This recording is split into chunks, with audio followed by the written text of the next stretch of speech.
The Enbridge Line 3 has stirred up a lot of controversy in Minnesota. The what? The Enbridge Line 3 pipeline, The pipeline. pipeline. Yep. Okay, the pipeline.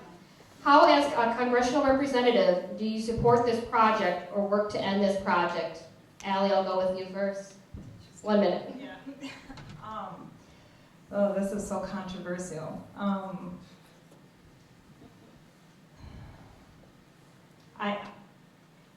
I support our president in the direction that he's taking it.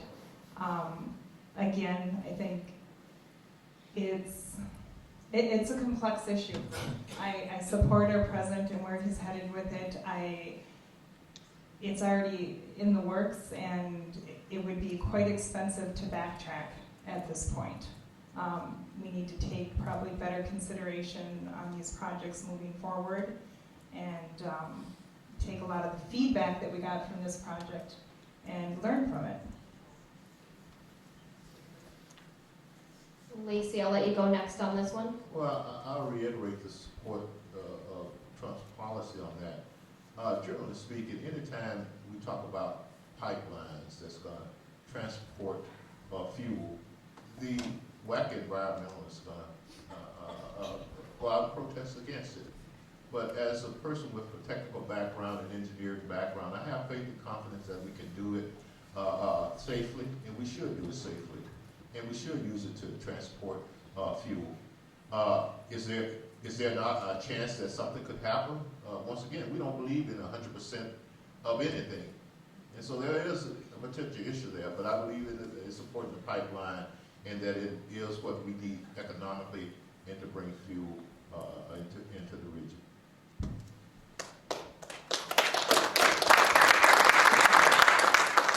And Lucia. I believe that it should be done because it brings jobs to people. It brings jobs, and it can be done. There's capable people who can take care of those pipes, and yes, it may be a problem, and it can be fixed. So we should not lose our mind about something that it can be done and fixed. So jobs are very important, and I believe that this will bring a lot of food for people that had no jobs before. So I'm in favor of the pipeline.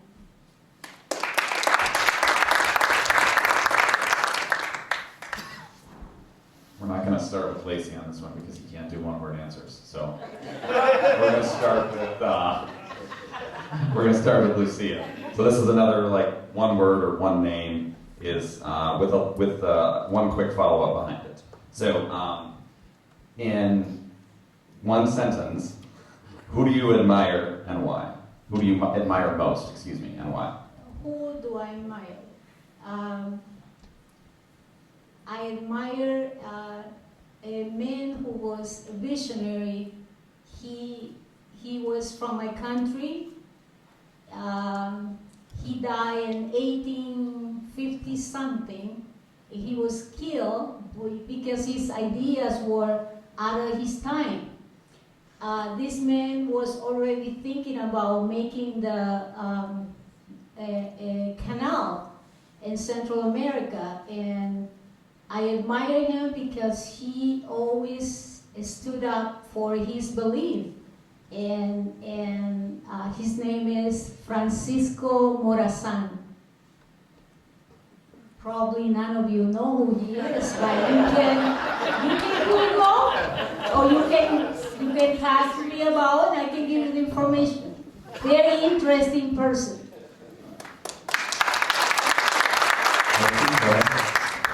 Lacey, go ahead. Are we talking living or dead or either? Doesn't matter. Okay. If it doesn't matter, I admire my mom. She's passed away. She was the smartest person I've ever known in my life. She set an example of how you sacrifice for other people and how you take care of your children. I never saw her go out and party. Her life was dedicated to her family, her kids. And so I admire my mom and everything she did. She put up with my dad. She put up with all of us. She was the glue that held the family together. She's the one that got up at 5 o'clock in the morning and lit the fire for the rest of the family. She went to work, and she worked until it was bedtime. And she was about no foolishness or anything like that. So anything I achieve in life, and not that I ever achieved that much, she's the foundation of it, and she's the one that put it in me and taught me what to do, and how to do it, and how to work hard, and how to take care of myself and take care of my family, and not blame anybody else for me not achieving in life.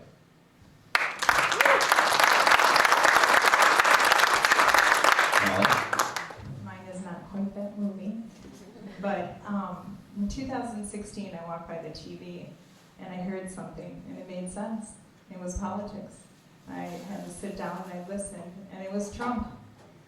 And this man, what he stands up against, he's got a backbone. He says it how it is. People don't like his tweets, but you know what? It's a way to send the truth. And he's also upfront and honest. And that's what you're going to get with me, upfront and honest. You deserve to know who you're going to vote for and what you're getting. I've been told many times, be politically correct, not coming from me. So yeah, it's him. I have a lot of respect for him. I look at the 3 children he raised, or 4 children he raised. That speaks volumes. That is not an accident. And he just, everything he touches, he makes the best of it. I mean, he's filed bankruptcy, but you don't hear him whining about that, and you don't see the ramifications of it. He picked up the pieces and he moved on and he made something great. America.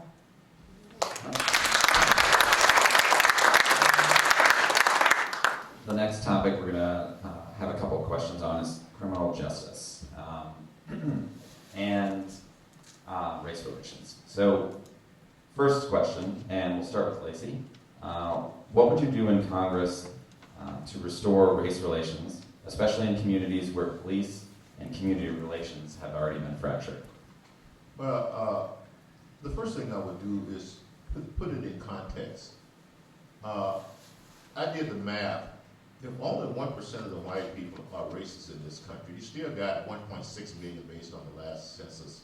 That's 55,000 per state. And so you can always find a racial incident to put on TV. So once again, I really put some numbers to it because that's what I do. Secondly, I look at things like, I'll continue the Trump effort on the First Step program and the training and things that comes out of that. I would also take a look at some of the court decisions. The Supreme Court has a decision called Dixon versus Tennessee, which basically says that all the police and law enforcement agents have to do is say, I felt threatened. I think we need to put some more stringent things on that and make sure that they're trained. And once again, we need to bring the community together and get some input from the communities that's being affected and make sure we roll that into any national legislation on that. But it's mostly the state legislation that we have to rely on and push it down to the state to help them solve it and ask them for their answers. Alan? Could you repeat the question again? So, what would you do in Congress to restore race relations, especially in communities where police and community relations are fractured? Yes, again, I would go back to the community. We do not want to depend on government. Every program they create is more tax money out of your pocket or more money out of your pocket. We need to get the community involved. We need to have, again, these boards in the communities so people know. Like, how do you have someone come in? Like, you got Omar who's living in Washington, D.C. right now. How does she even know what's going on? Amy Klobuchar lives out east. How does she know what goes on in Minnesota? Has to be people on the ground. We need to develop these committees and people to deal with it, then to take it to the legislation, because you know what? They don't know. We're guessing, and it's not a one rule fits all.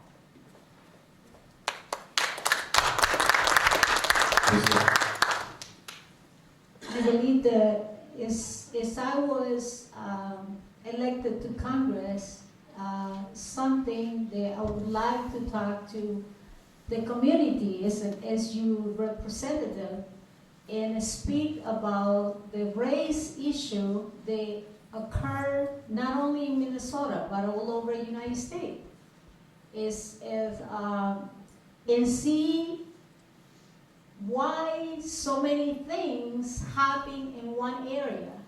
I was reading about what was going on in Chicago, in one area of Chicago where every week there was so many people killed, but I believe that if we talk, as I was at Congress, I would talk to people and go to the root of the problems, because in our country, in this country of the United States, my country now, we like to look at things superficially, and the race issue had deep roots that had not been healed. And I'm sorry, There's unfortunately, we're out of time.